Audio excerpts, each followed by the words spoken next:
All right. Now, hello, what's up, and salutations.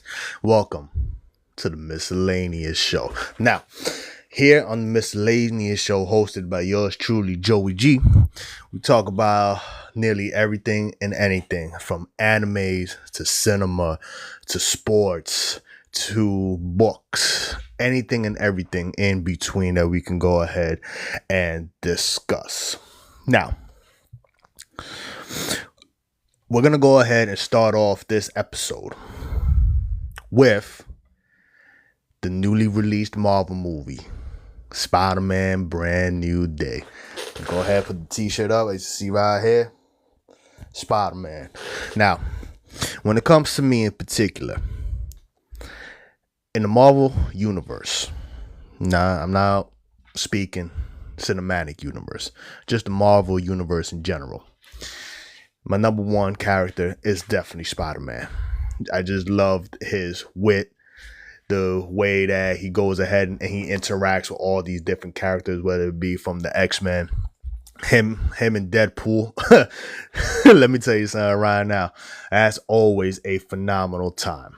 For sure, whenever Deadpool and Spider-Man would share panels together in the comics. And just some of the interactions that he had with certain characters in Brand New Day, chef's kiss. Truly.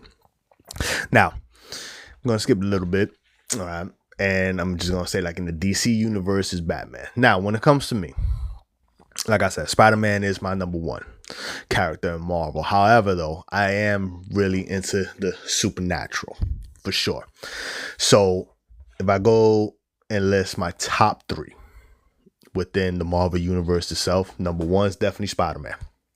Number two, Ghost Rider, which I'm really excited that they're finally getting a film and he's finally being introduced within the concept and whole of the Marvel Cinematic Universe.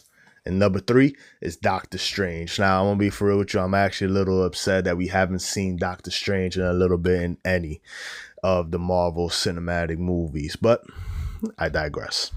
So, we're going to go ahead and jump into Spider-Man Brand New Day. Now, for those who may watch later on, this goes ahead and has some spoilers, y'all. Alrighty, so y'all been warned. Cool. So, let's go ahead and dive right into it.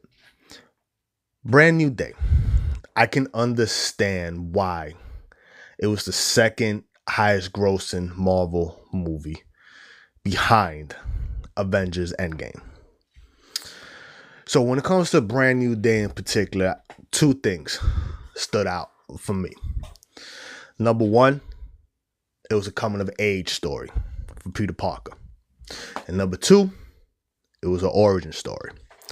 Now, for those who, again, spoilers, for those who haven't watched Spider-Man Brand New Day, the reason why I state it is a origin story is because we finally get our first mutant within the Marvel Cinematic Universe.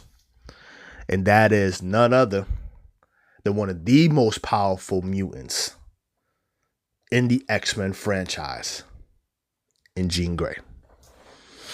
So, the one thing that I always really enjoy about any Marvel movie that comes out, especially with the actors, they're supposed to be tight-lipped on the characters that they are playing.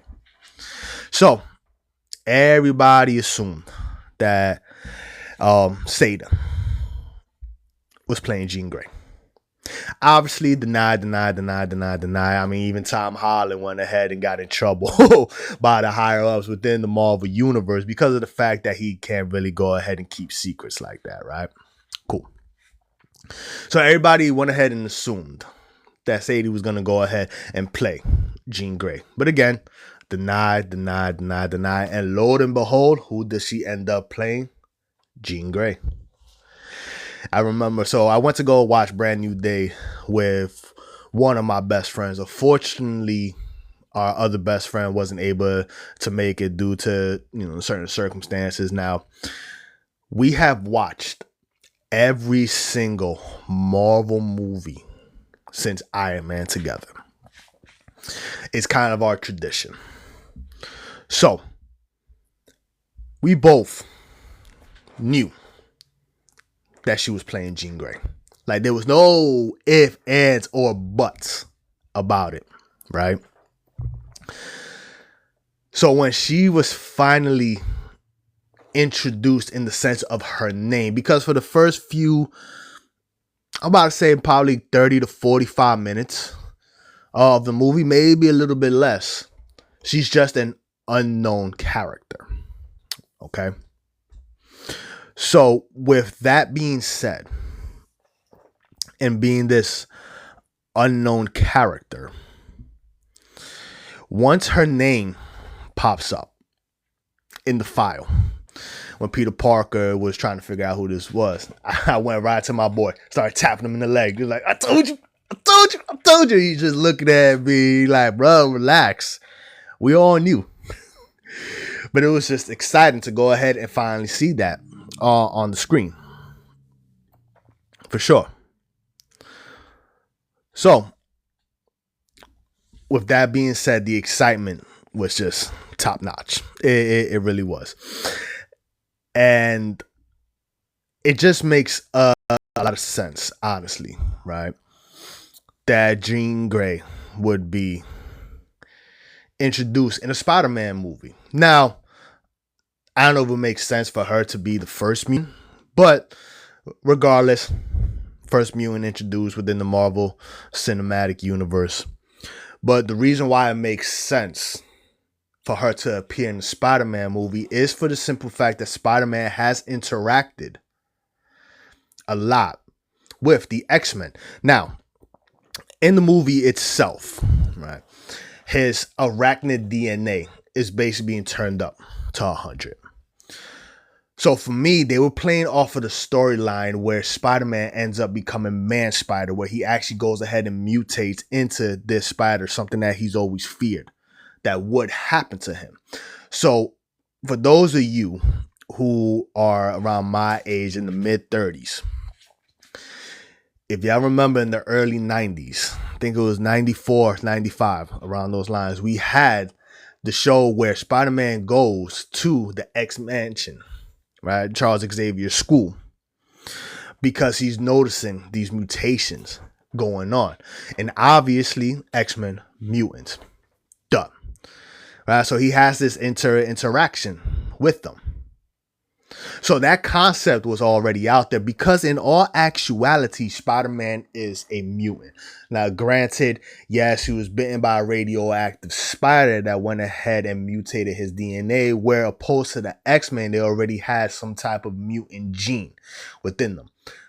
But still, they're all mutants under that umbrella. So it makes a lot of sense that a mutant was introduced in Brand New Day. It really was. And I'm pretty sure this is something that Kevin Feige had in mind for the entire time when he was building everything out. And a lot of people end up forgetting that he actually worked on some of the original X-Men movies that came out in the early 2000s. So I'm sure he had that in mind. And lo and behold, here it comes into fruition. Here's the one thing that I always enjoyed about the cartoons is the crossovers between the different characters, because it just makes the universe feel alive. Whenever we start getting these crossovers between Spider-Man and Frank Castle, Spider-Man, Daredevil, Deadpool, or the X-Men with the Inhumans, Captain America with Tony Stark forming the Avengers. Like, I always enjoyed the interconnection of universes, because it's fluid, right? So with the characters that were in Brand New Day, they really hit the nail on the head with the interactions, especially between Frank Castle and Spider-Man. That was definitely like a big brother, little brother type of interaction, and it was just extremely hilarious. Now, there are certain actors who are born to play certain roles, And John, he is by far one of the best Frank Castle Punisher out there, for sure. And what I love about it in Brand New Day is that you still had this little bit of mystery, because there's this running joke between Spider-Man and Frank Castle about Staten Island. And they're just going back and forth, back and forth, back and forth. And the reason why I love it is because that's how they go ahead and interact in the comics with one another. Just fantastic. Moj, thank you for tuning in to this live stream of the Miscellaneous Show, episode 2. So maybe we'll go ahead and get some type of backstory when it comes to like what exactly happened on Staten Island. We never know. But that interaction really went ahead and made the movie, for sure. And not only that, you also went ahead and you had Yelena in the movie as well. And let me tell you right now, that's going to be a popular ass meme about stepping into her office. And that scene was just so hilarious, because you can tell Peter was just like kind of shy about going into the hot tub with Yelena. And what I'm loving is obviously now she's kind of like a big head honcho in essence, part of like the new Avengers. And let me tell you, Florence, she plays a phenomenal Yelena. She really does. Okay. Like, I can't envision someone else playing that role right now currently. But I digress. So you also had the Hulk in there. And what was so cool about the Hulk in this movie is you kind of got back to that big version of the Hulk. So you had the Professor Hulk, where obviously you still had Bruce Banner go ahead speaking. And then you had the strong, raging Hulk. So, with that being said, and all these characters being introduced, it really made the story a lot richer. For sure. Without a doubt. 100%. And again, I'm in my mid-30s. Right? I grew up with the Tobey Maguire Spider-Man. And I thought all 3 movies were, well, let me digress on that. The first 2 I loved. Now, when it came to the third Tobey Maguire movie, honestly, I felt like they were trying to do too much by adding way too many villains. I get it. So to me, Tobey Maguire is definitely my favorite Spider-Man. I mean, that's more of a biased opinion on my part. We could go ahead, we can discuss that, we can argue on who portrayed Spider-Man better, whether it was Tobey Maguire, Andrew Garfield, or Tom Holland. This is what I would say, though. However, I can understand why Tom Holland is this generation Spider-Man. And to me, Marvel did the character justice in the sense where we see Spider-Man grow up, in essence. So we see it from that young kid, high school kid, right, in Homecoming. And then he's gradually building himself up to the point where he is now Peter Parker in the essence of where Tobey Maguire's first Spider-Man starts off, where we don't see Peter really within like the Daily Bugle or him being a photographer and things of that nature, but we do see the progression, because within the movie itself, 4 years have actually passed from the third movie to brand new day. Because in the beginning, he's over here following Ned and MJ while they're over in MIT, and then you just hear Ned speaking about the fact of like it's his first year, second year, third year, etc., etc. So he's basically been without his his one best friend and his love for 4 years. And that actually goes ahead and adds to the storyline of his mutation with his arachnid DNA.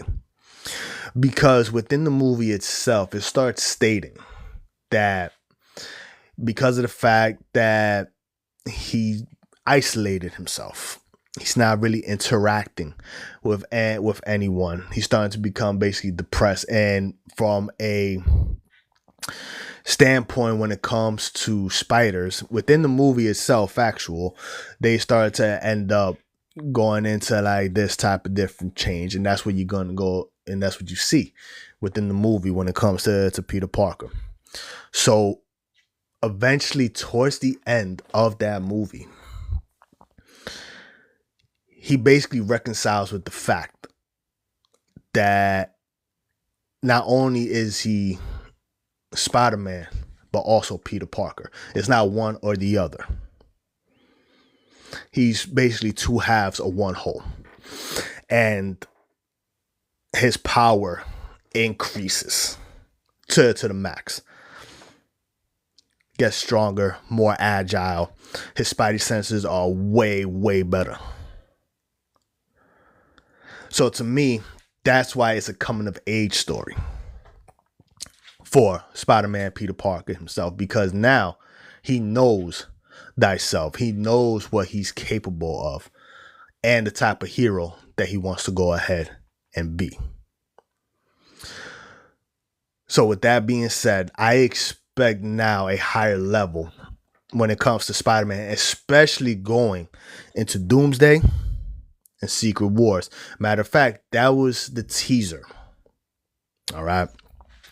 So the final scenes of the movie, we have the Spidey Tracker. Now, in the movie, Ned goes ahead and creates this app, the Spidey Tracker. And what I think is so cool, it kind of reminds me if you have went ahead and played the Spider-Man games from Insomniac, especially I don't remember it was the first one, but with the Miles Morales, especially Spider-Man 2, they have that app where you can go ahead and it pops up, crimes that are going on, things of that nature. So it kind of reminded me of that, but the app itself within the movie A Brand New Day is just the Spidey Tracker to see where he at with his Queen, Brooklyn, Manhattan, etc., etc. So at the end, that final scene or that post-credit scene is basically the Spidey Tracker going towards space. So a lot of people are insinuating that might be the battle world, and the kind of reason why that fits in as well too is because within the cartoons itself, it was Spider-Man that was brought into the battle world, and it was him who went ahead and had to bring these individuals in to battle world. So he's definitely going to have a big impact in Doomsday and Secret Wars, well, without a doubt. So I expect him to be like the main individual when it comes to that. So that's what everybody is insinuating is actually happening in that post-credit scene. Now, of course, we're going to go ahead. We're going to have to wait and see exactly what happens. But I think they're hitting the nail on the head on that one. So it's also basically assuming that Yelena goes ahead and brings him in and basically starts to let him know what's going on.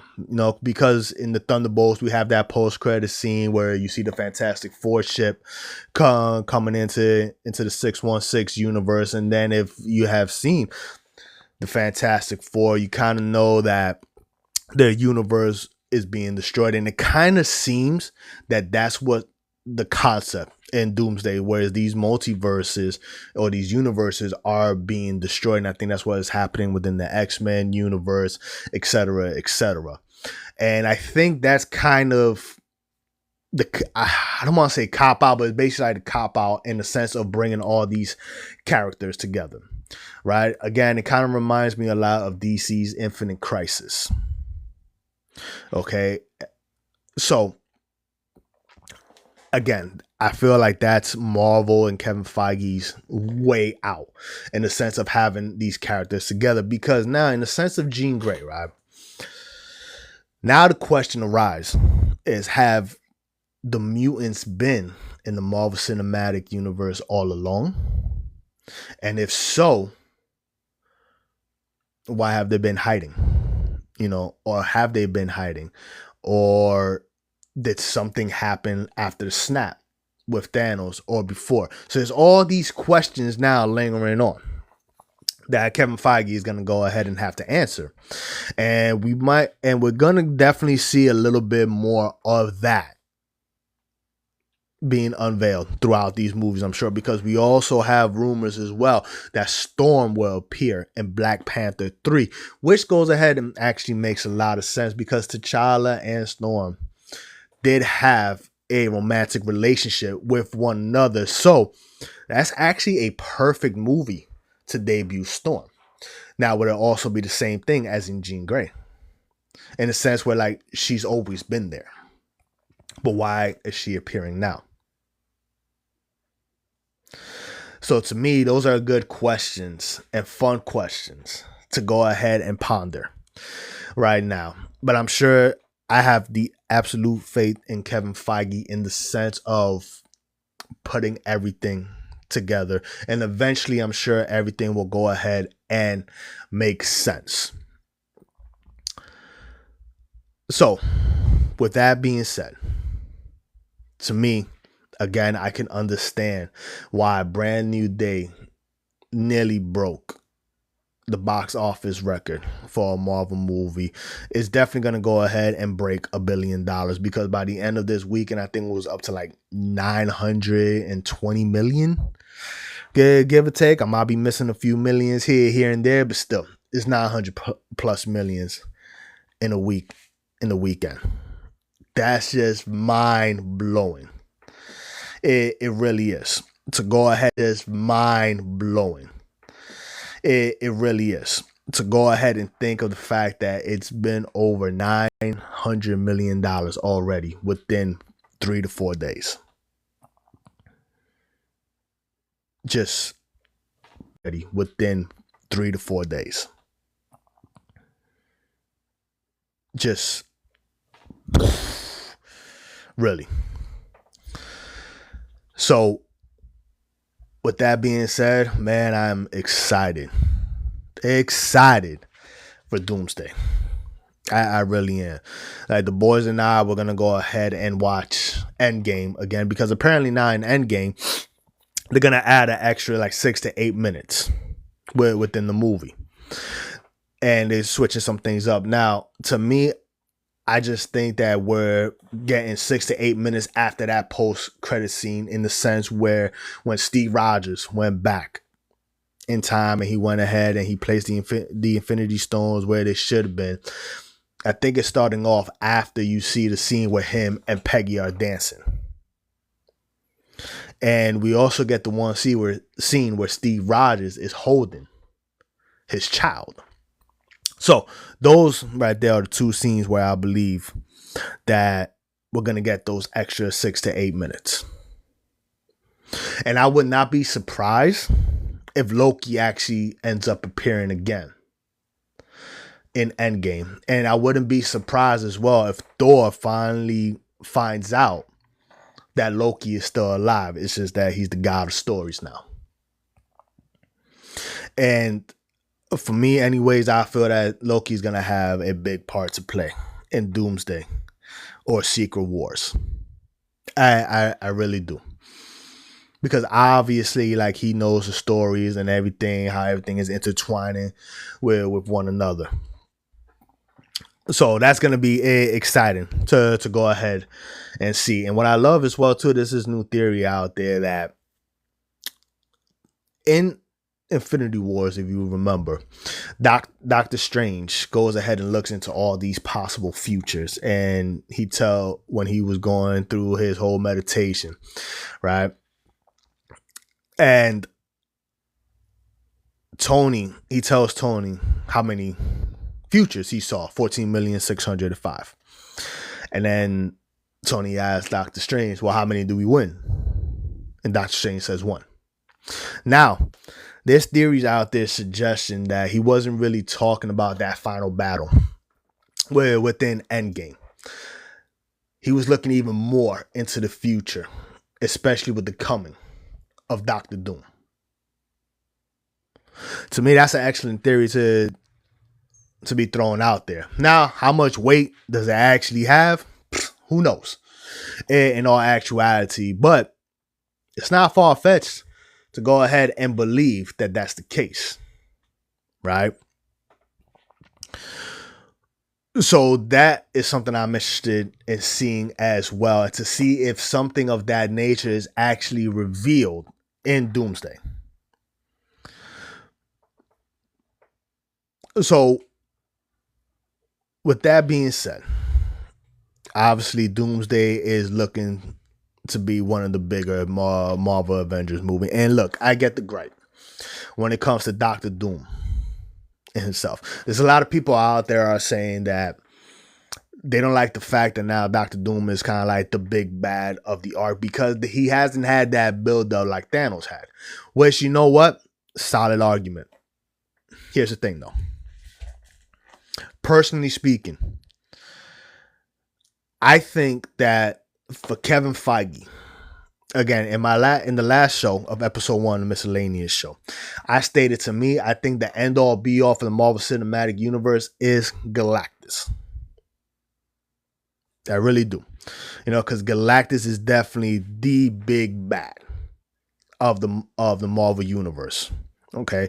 We even had an entire arc where all the heroes had to come together just to go ahead and battle Galactus. So I really do think he's the end all be all. And now that Kevin Feige has, the Marvel Studios have the rights to all of these characters, that dream could come into being now. So for me, I think the way that Kevin Feige wanted to go in the sense of big bad overall for Avenger villains was number 1, Thanos, number 2, Kang, then number 3, Doctor Doom, and then number 4, maybe a Mephisto or an Apocalypse, and then number 5, Galactus. Again, I think Galactus is the end all be all for the Marvel Cinematic Universe. But after everything that happened with Jonathan Majors, I feel like Kevin Feige had to go ahead and pivot. So I think eventually Doctor Doom was obviously going to be a big bad of the Avengers because he is.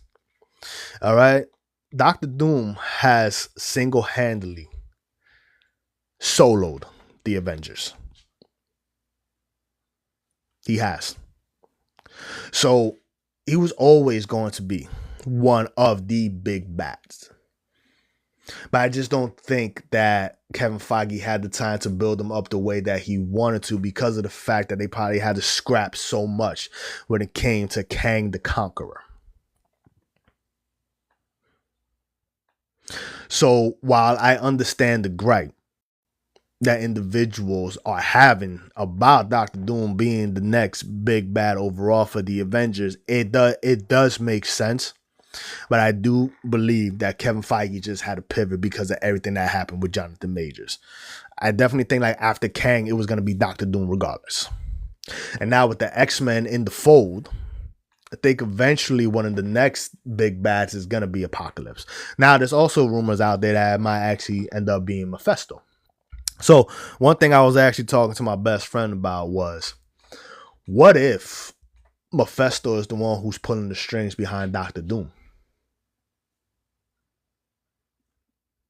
I don't know. I think that's just food for thought right there. Because it's not like that wouldn't make sense.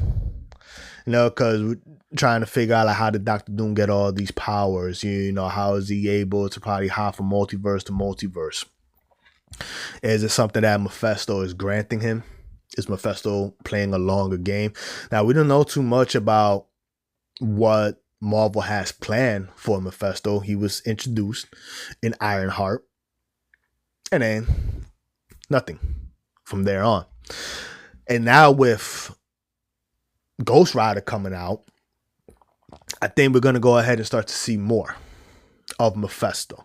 And also there are theories out there that Mephisto was the voice that was speaking to Shang-Chi's father behind that wall, because we never really went ahead and got that, right? We never went ahead or they never told us about who's actually the voice. Who was he hearing this entire time? Again, everything is interconnected with one another, and I do have faith in Kevin Feige to go ahead and connect everything, because obviously we're seeing all the different corners of the Marvel Cinematic Universe. You know, we have the space with the Guardians of the Galaxy and Eternals. We have the low level streets with Frank Castle, Daredevil, Spider-Man. Then we have the supernatural when it comes to Doctor Strange and Ghost Rider now being introduced. So Mephisto may end up being one of the big bats that the Avengers will go ahead and end up facing later on. Should be fun, honestly, to go ahead and see exactly the direction that they're heading in. And especially with the fact that Kevin Feige went ahead and stated they have movies planned through 2042. It's going to be some good years for the Marvel Cinematic Universe. And I think with Brand New Day, it revitalized the Marvel Cinematic Universe, because at the end of the day, there have been a lot of complaints about a lot of the Marvel movies that have come out. I think some of those complaints were laid to rest after Brand New Day. So I'm definitely excited to see where Kevin Feige goes ahead and takes this Marvel Cinematic Universe. Alrighty. So let's jump into something else right now. Right. I'm gonna go ahead and talk about one of my favorite franchises within the video game industry, and that's Assassin's Creed. All right. That's right, y'all. We're jumping into a gaming section now. Marvel Cinematic Universe section is over. So I've been rocking out to Black Flag Resync. Now, for me, when it comes to Assassin's Creed, I have played, especially for the platforms, I have played each and every single one from the original Assassin's Creed, from Altair, all the way now to Assassin's Creed with Basim. For me, Black Flag, I'm not gonna say, so how can I put this? I feel like every Assassin's Creed had his beauty. So overall, story wise, I still think it's the Ezio collection, right? Assassin's Creed 2, Brotherhood, and Revelations. My favorite time period wise is Assassin's Creed 3. Because I just love the whole concept of the American colonies and, you know, the fight for independence and just all the historical figures that you have within that game, as in Charles Lee, George Washington, John Adams, Benjamin Franklin. I mean, not John Adams, Samuel Adams. Now, aesthetic wise, when it comes to city, even though the game was extremely buggy and that's why it didn't sell too well, I think Assassin's Creed Unity, when it comes to the overall visualization and the aesthetics of the French Revolution within Paris at that time, they hit the nail on the head with that one. I mean, it's just so beautiful. Like, the first time I played, I was just stunned by the beauty. Like, I was literally walking around for hours, and just the amount of people out in the streets, the dancing, the interactions, the buildings, it was so beautiful. And it just sucked that when it came out, there was so many bugs to it, and that's why, to me, it really didn't sell too well, for sure. But after they went ahead and plugged and actually fixed all the bugs and things of that nature, Unity is actually a good Assassin's Creed game. But Black Flag overall is one of the favorites within the franchise itself, because of the fact of they picked a phenomenal era. Ooh, excuse me. Oh, woo! Oh, I guess I'm so excited about talking about Assassin's Creed that my nose is all here. Like, yeah, we excited too. Hot you. Anyways, there's this love about the piracy lore. Okay.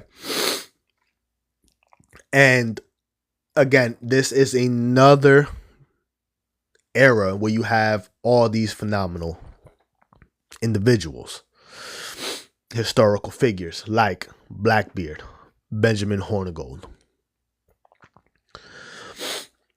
So with that being said, the action and the story was just phenomenal. And I love how Black Flag came to be.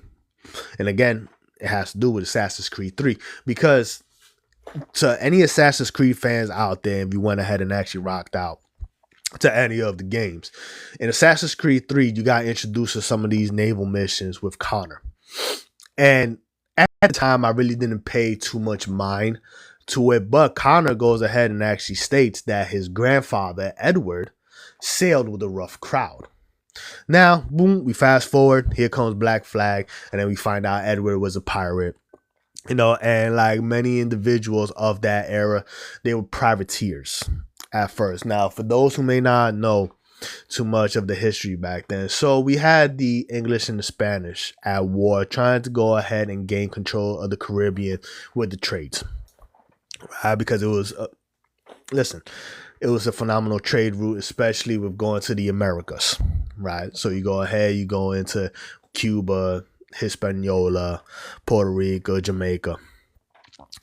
So both the British and the Spanish Empire had phenomenal navies, and the Spanish were actually considered to have the stronger navy. So in both ends, while they're going in this war, they end up hiring these privateers. To make a long story short, both empires basically told the privateers after the war, be like, yo, guys, thank you so much for your service, but they're no longer required. And a lot of these privateers were stuck in the Caribbean, and they had no way to actually get back to their home countries, whether it was Britain or Spain, right? So that's when this flood of pirates starts to come in, and one of the first one that is credited for this golden age of piracy is Benjamin Hornigold and the founding of Nassau, which was the big pirate capital of that time. So Edward was a privateer as well, and he was speaking to his wife. The name is eluding me right now at the moment. But his idea was he'll go do this privateer and get rich. Honestly, that didn't come to fruition. It did not happen for Edward. So boom, here he is now, a pirate.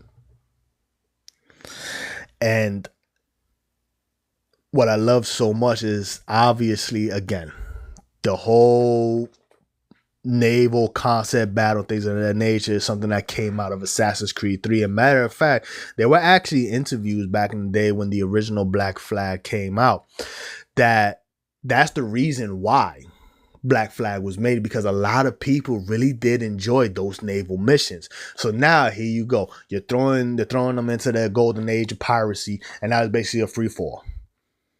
Here you go, you build your pirate ship, you build your crew up, just go have fun, start going to battle against British and Spanish battleship. Oh, have fun, start going to battle against British and Spanish battleships.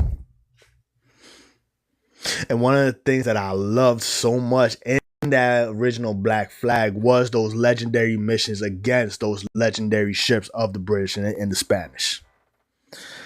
So you could literally spend hours on the open Caribbean Sea, just looting and battling all these ships from these two empires.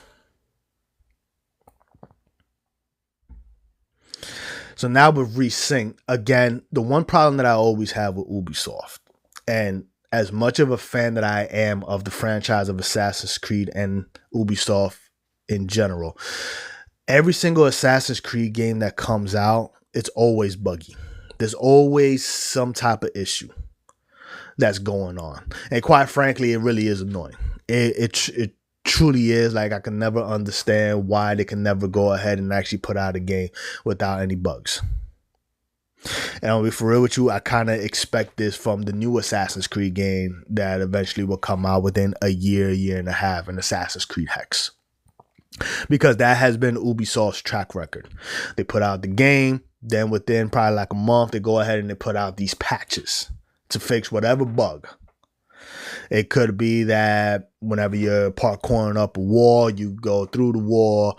It could be that, you know, the character starts frizzing and like seizing out on you on the screen. Or it could be that all of a sudden you're running your parkour and now you're dropping through the entire world. So there's always something that happens when it comes to an Assassin's Creed Ubisoft game, and quite frankly, it is annoying. And it's the same issues right now with Resync. Like, yes, they went ahead and put out some patches to go ahead and fix some of these issues. Like, I've seen videos right now where individuals are out sailing and all of a sudden they're going underneath the ocean. And that's something that was happening over in the original Black Flag as well. So it almost feels as if Ubisoft never really learns their lesson when it comes to the bugs.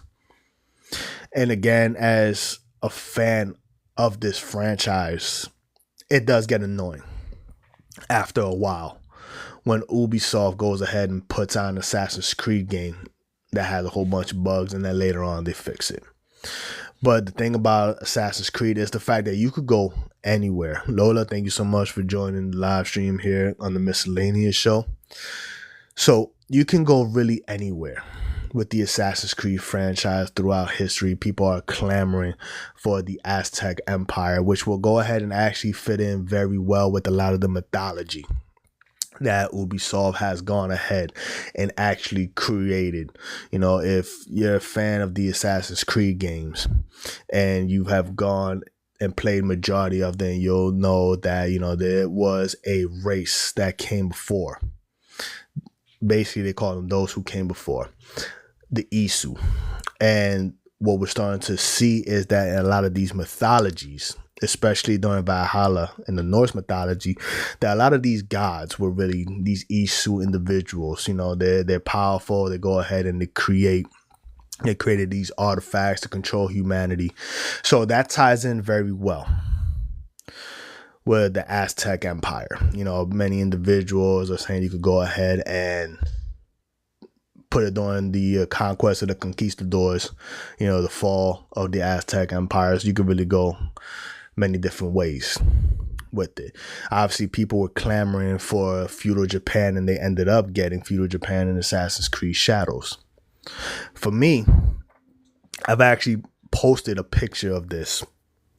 Maybe it's probably been like 6 months, 7, probably a year, where I think Ubisoft really dropped the ball in the sense of getting a American Civil War.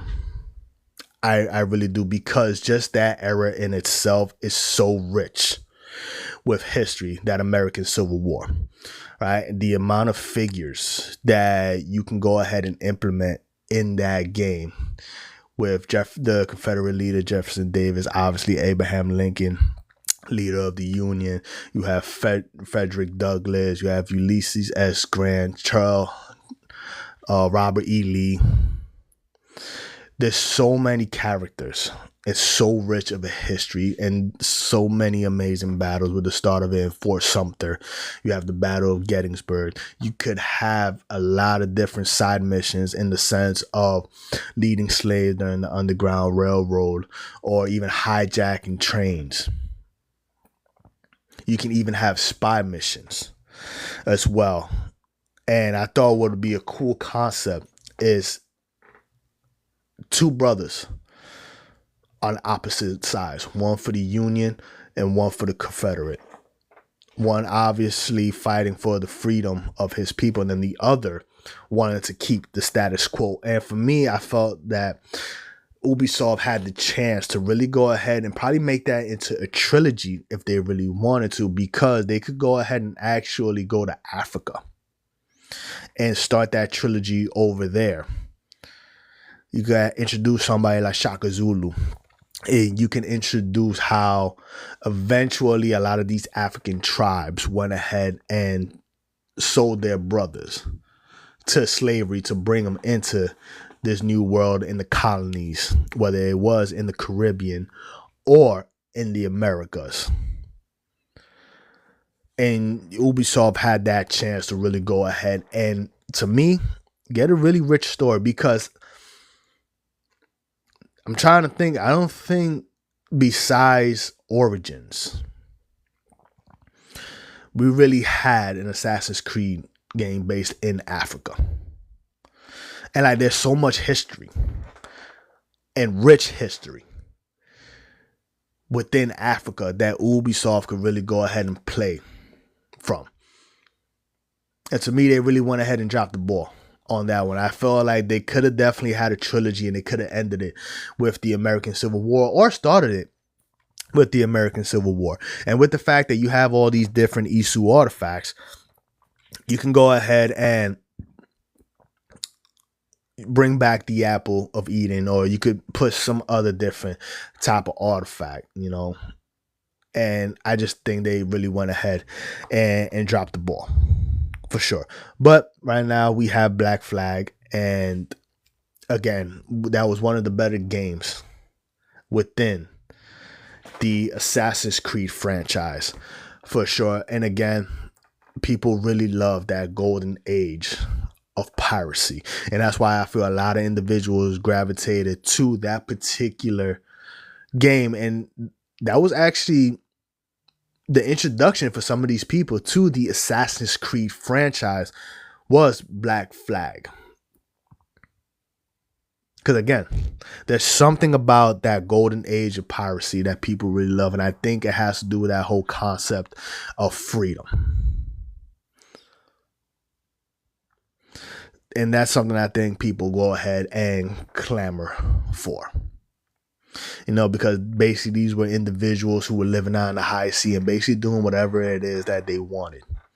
And I think instinctually that's something within individuals that we all kind of have, that urge for freedom, which goes ahead and brings me into another section when it comes to anime. And this is where I'm going to go ahead and end it with One Piece. Again, One Piece is definitely my favorite anime of all time. I grew up with Dragon Ball Z. And don't get me wrong, I love Goku, Vegeta, Piccolo, the whole gang. But when I got introduced back into anime, it wasn't actually One Piece.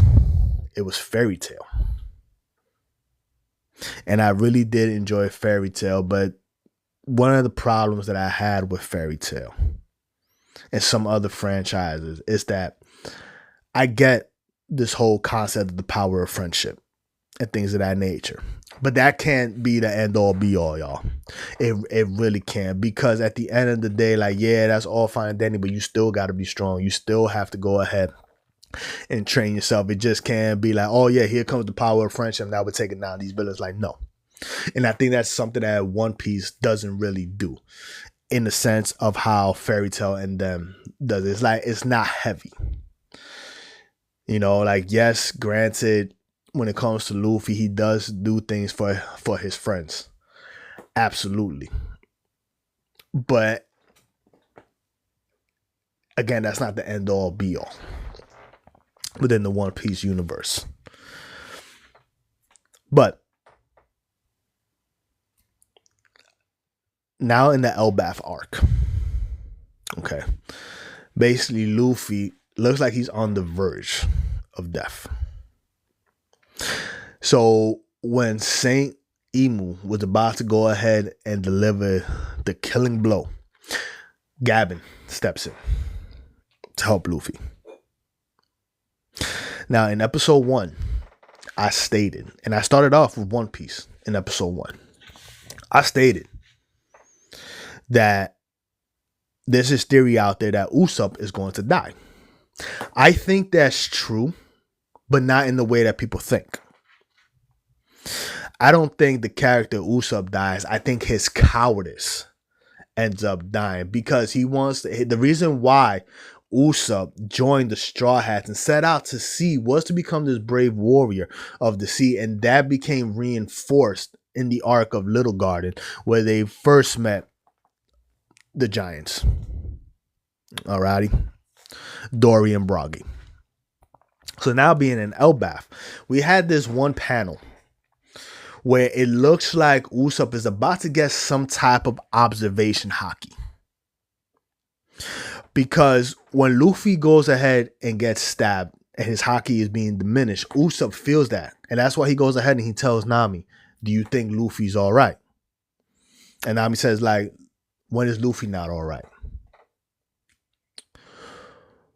So I think this is where we start to see the cowardice of Usopp start to die. And the brave warrior of the sea starts to emerge.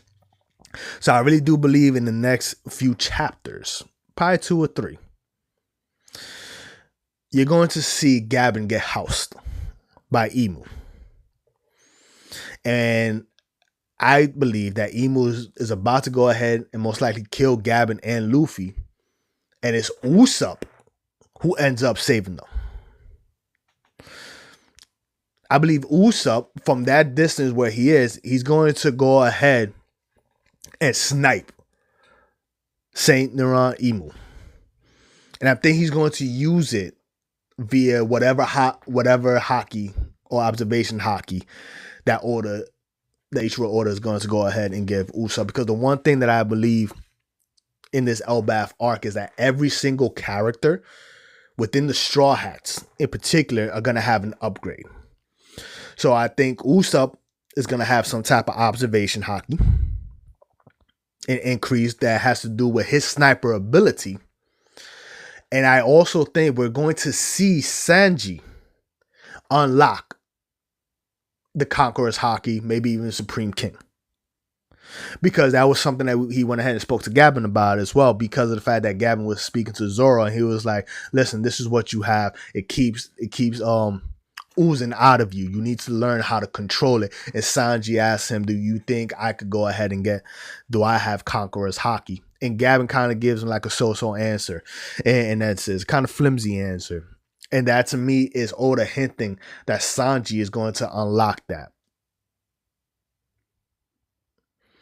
So that's something that I see happening, where all these Straw Hats unlock new capabilities. There's also rumors out there that Chopper may go ahead and unlock something, or he may awaken his devil fruit powers. I could see Robin unlocking her devil fruit powers. One thing that I do wholeheartedly believe is that Frankie is going to upgrade the Thousand Sunny to the point where it's kind of close to Pluton, and like that war type of ship, because now he's surrounded by atom trees.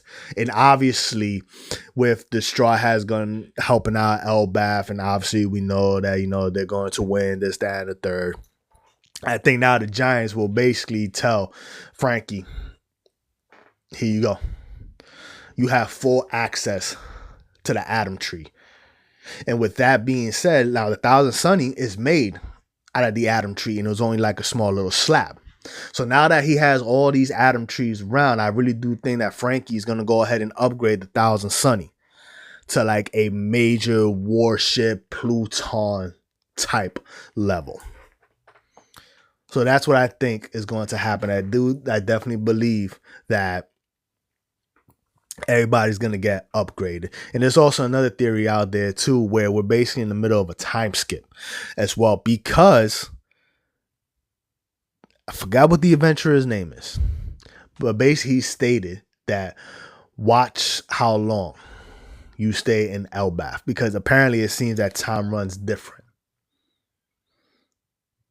So we'll go ahead and see how much time has actually passed, because for the Straw Hats, it may feel like they've only been there for like a day or two, but it could be a possibility that they were there for like a month or two, or maybe even more, depending on how Oda goes ahead and works that time skip. So I think that's something that's going to hold true. Like, I do think there's going to be some type of time skip for sure. And the one thing that I'm excited to go ahead and see is how Luffy is going to react Once he finds out the news about his grandfather, Garp, because remember, he doesn't know just yet what has happened to his grandfather.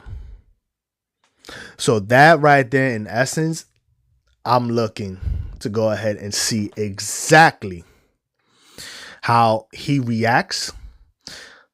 And I want to see exactly where Oda goes, in the sense of, like, once Elbaf is completed and they get to Laugh Tale, after that, is he going to face Blackbeard? Or is he going to go straight to the world government? Or is it going to be just that one big final war where it's Blackbeard and his armada, Luffy and his armada against the world government, which goes ahead and kind of makes a lot of sense with the simple fact of knowing now that Blackbeard is actually Rock's son. And obviously, Emu has something against Rocks because of the fact that he is a descendant of the Davy Jones clan. And Emu has like this hatred towards that Davy Jones clan. So I can see the final arc and the final war being between those three, where you have Emu's ideology of still trying to control the world, and then you have the two ideologies of freedom, but just in different ways when it comes to Blackbeard and Luffy. So at the end of the day, the final war is going to be a clash of ideologies, which to me is full circle, because that's what Dr. Vegapunk said in the Egghead arc, where he said he feels that that war that started during the Void Century was actually a war of ideologies. And that's what I feel we're going to go ahead and get in that final arc. So I'm excited to see what Oda is cooking up in that pot of his. Should be fun. Alrighty, so I think this is a good place for me to go ahead and end episode 2 of the Miscellaneous Show. For any of those who go ahead and view this video later on, you could go ahead and catch the Miscellaneous Show every Tuesday. Righty, well, again, here on the Miscellaneous Show, hosted by yours truly, Joy G, we go ahead and we dive into many things, whether it's sports, anime, books, cinema, you name it. We could talk about it. You could hit up the chats. And everybody out there, audience-wise, you can go ahead and actually navigate the conversations for the Miscellaneous Show. It's always fun, interactive. Thank y'all. We'll see you next Tuesday. Joey G out. Have a good day, everyone.